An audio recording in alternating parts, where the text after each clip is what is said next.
नमस्कार दोस्तों, बहुत बहुत स्वागत है आपका हमारे YouTube चैनल जोहार झारखंड स्टडी में। आप सभी को पता है कि सुप्रीम कोर्ट ने NCTE की जो गाइडलाइन है 2018 में जो आई थी उसको पूरी तरह से रद्द कर दिया है।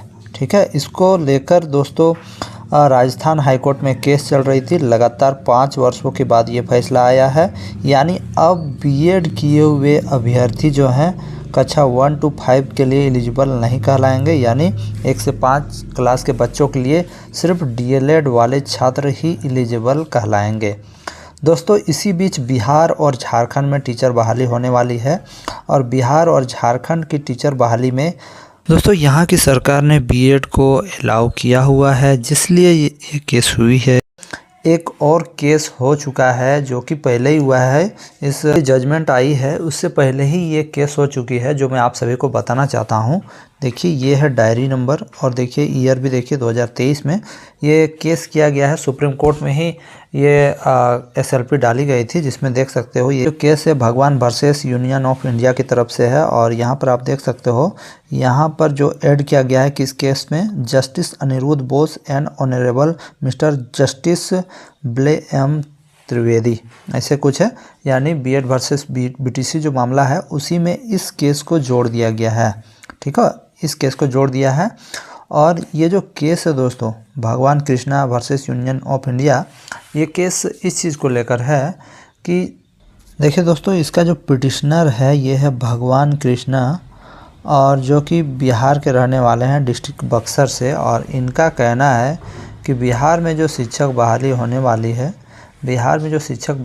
वाली है, इसमें बिहार सरकार ने बीएड को अलाउ किया है कक्षा 1 to 5 में, जबकि सुप्रीम कोर्ट में ये मामला पेंडिंग है। सुप्रीम कोर्ट में केस चल रहा है राजस्थान वाला जो मामला चल रहा है बीएड वर्सेस BTC, वो मामला सुप्रीम कोर्ट में अभी चल ही रहा है।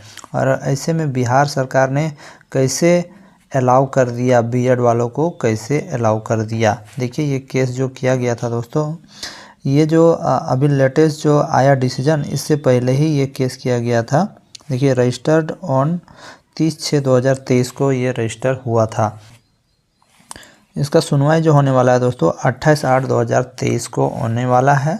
ठीक है, और इसमें यह निर्णय होगा कि बिहार की जो शिक्षक बहाली है इससे भी कक्षा 1 to 5 में बीएड वालों को निकाला जाएगा या नहीं, क्योंकि ऑब्वियसली है कि NCTE की गाइडलाइन के अनुसार ही सभी सरकारें चलती है और अपने राज्यों पे शिक्षक बहाली करती है। और अगर NCTE का गाइडलाइन ही अगर रद्द हो गया है, सुप्रीम कोर्ट ने उसे रद्द कर दिया है, तो आप किस आधार पे बिहार शिक्षक बहाली में बीएड वालों को बाहर कर सकते हो। एक्चुअली ये जो केसें की गई है दोस्तों, ये सब केस जो किया जाता है, हम लोग कहते हैं कि बीएड और डीएलएड भाई भाई, बीएड और डीएलएड या BTC भाई भाई, लेकिन ऐसा कुछ नहीं है दोस्तों।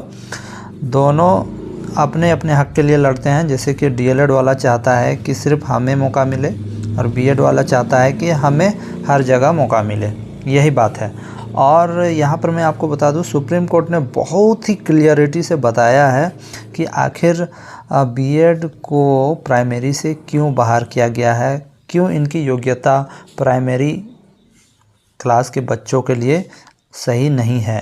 यानी इन लोगों की जो डिग्री है बीएड की डिग्री, ये कक्षा 1 से 5 के बच्चों के लिए नहीं बनाई गई है, ये उच्च लेवल के लिए बनाई गई है। हालांकि ये तो सुप्रीम कोर्ट ने कहा है, लेकिन मैं आप बता दूं, इस प्रकार के केस आपको हर जगह देखने को मिलेंगे।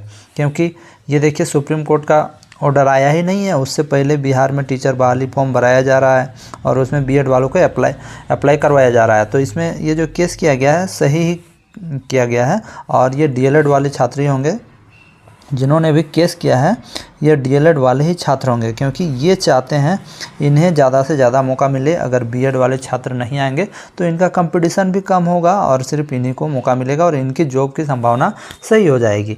तो बात यही है दोस्तों, सब कोई अपने अपने जॉब के लिए लड़ रहा है और सब कोई चाहता है कि सिर्फ हमें मिले। और सिर्फ ये बिहार में नहीं, बिहार में तो अभी काफ़ी लोग ये भी बोल रहे हैं कि रिव्यू पिटिशन होगा तो वो जो होगा देखा जाएगा। लेकिन जो सुप्रीम कोर्ट ने जो डिटेल्स दिए हैं, जो बताया है उन्होंने कक्षा 1 to 5 में बीएड को बाहर करने का, वो एकदम क्लियर है और मुझे नहीं लगता है कि उसमें कुछ और बदलाव होने वाला है। मैं भी बदलाव करे ये भगवान जाने। लेकिन दोस्तों यहाँ पर आप देख सकते हो इसका भी काफ़ी असर रहने वाला है, क्योंकि दोस्तों आपका वहाँ नियम तब तक चलता है जब तक कोई केस नहीं करे। अब देखिए यहाँ पर केस हो गया है तो ये भी प्रभावित करेगा, क्योंकि ये भी सरकार के नज़र में जाएगा, क्योंकि ये केस हो चुका है तो ये सरकार के नज़र में जाएगा और सरकार ये सब चीज़ को लेकर डिसीजन लेगी। हालांकि अतुल प्रसाद जी ने कहा है कि एग्ज़ाम सही टाइम पे होगी, लेकिन आने वाले टाइम पे देखते हैं क्या कुछ होता है। और मैं आप सभी को बता देना चाहता हूँ इस प्रकार का केस अभी सिर्फ बिहार में हुआ है। अब देखिए आने वाले टाइम पे ये झारखंड में भी जब टीचर बहाली का फॉर्म भराया जा रहा है, अभी यहाँ पर बीएड वाले अलाउ हैं, हालांकि अभी सिर्फ जेटेट वाले अलाउ हैं, इसलिए अभी कुछ नहीं हुआ है। अगर सीटेट अलाउ हो जाता है और यहाँ पर बीएड वालों को अप्लाई करने दिया जाता है कक्षा 1 to 5 में, तो यहाँ भी निश्चित ही केस होने वाला है और बिना कोर्ट कचहरी के झारखंड या बिहार या पूरे भारत में अब कहीं ना बहाली हो रही है ना कुछ भी हो रही है, सबको न्याय कोर्ट से ही मिल रहा है। तो दोस्तों इस विषय में आप क्या कहना चाहते हो जरूर कमेंट बॉक्स में कमेंट कीजिएगा। आने वाले टाइम पे इसका आपको पूरा डिटेल पता चल जाएगा। धन्यवाद फ्रेंड्स।